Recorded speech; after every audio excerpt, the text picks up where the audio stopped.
zuciya na ta beginki shi za ki dawo. To ni dai ki turan da hotonki na saki ido na koda so guda ne da kallonki shi za ki dawo. Kuke mini kwatance na same ki shi za ki dawo. Wayin zo da mota na dauke ki shi za ki dawo. Da makice na zo na yi mai kwanki na zo da iyaye na da siyo batu da iyayenki shi za ki dawo. Ni kullum ina yin mafarkinki shi za ki dawo. Yuna a ce ma na same ki shi za ki dawo.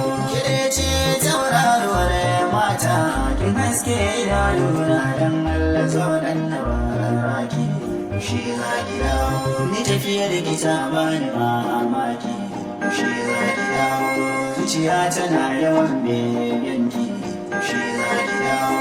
Kice mai kulawa da motsina ko idan na kasa ke tallafi kin ranar ki shi za ki dawo. Dole ne gona sa taki shi za ki dawo. Ngana sautin wanta sai naki shi za ki dawo.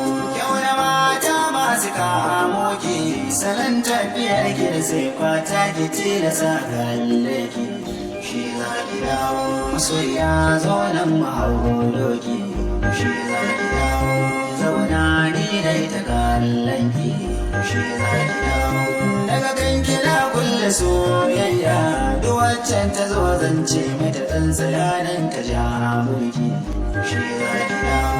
Gidanmu ne kallon su sun san ki shi za ki dawo. Cikin gida na kafe hotonki shi za ki dawo. Su ce yaushe za ni kawo ki mu zauna tare da ke a garin ki zan min da mai zaki shi za ki dawo.